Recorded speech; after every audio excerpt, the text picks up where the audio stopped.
আসসালামু আলাইকুম।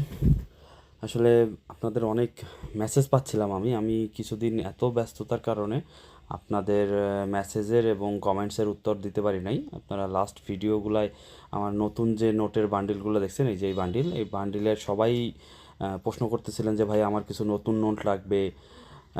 আসলে ভাই আমি নোট বিক্রি করি না। আর ঈদ উপলক্ষে সবাই সালামি দেওয়ার জন্য বা নিজের প্রিয় মানুষকে টাকা দেওয়ার জন্য সবাই নতুন নোট খোঁজে, এই জন্য সবাই নতুন নোট চাচ্ছিল। আসলে নতুন নোটগুলো আপনি আপনাদের এলাকায় যদি কোথাও টাকা বিক্রি করে, যেমন সিটি কর্পোরেশনের আশেপাশে, বরিশালে যেমন সিটি কর্পোরেশনের আশেপাশে, ঢাকায় গুলিস্তানে, হ্যাঁ এই সব জায়গায় নতুন নোট বিক্রি করে, আপনারা ওইখানে নতুন নোট কিনতে পাবেন একটু এক্সট্রা টাকা দিয়ে। যেমন 10 টাকারটা 15 টাকা এরকম এক্সট্রা দিয়ে আপনাকে কিনতে হবে। আমি আসলে কিনি না, আমি নিজে টাকা সংগ্রহ করি বিভিন্ন। এই যে আমার সব কালেকশন দেখতে পাচ্ছেন এখানে, পয়সা, আমার নোট, এগুলো কিছু বিদেশি নোট আছে, দেশি নোট, সব কালেকশন আমার।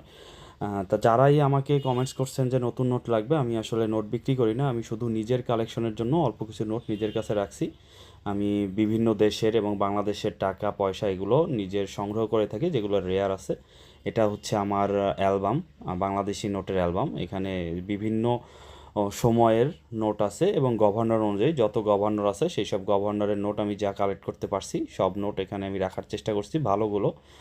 আহ, আর এখানে যেসব নোট আমার কাছে আছে অ্যালবামে রাখিনি, একটু কন্ডিশন খারাপ, সেগুলো আমি পলি করে এভাবে বক্সে রাখি। আর এই হচ্ছে নতুন নোটের বান্ডিল, আমি শুধু 4টা বান্ডিলই নিজের কালেকশনে রাখছি। নতুন জুলাইয়ের পরে যে নোটগুলো আসছে 50, 20, 10, আর এখানে কিছু 1 টাকার কয়েন আছে। তা আমি আসলে বিক্রি করি না। আপনারা যারা কেনার জন্য আমার কাছে নক করতেছেন, আমি বিক্রি করি না, আমি নিজে সংগ্রহ করি।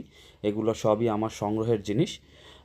আমি একজন ছোটোখাটো কালেক্টর, যা নোট কালেক্টর আমার একটা শখ, এই জন্য আমি শুধুমাত্র এগুলো নিজের কালেকশনে রাখি। ধন্যবাদ সবাইকে।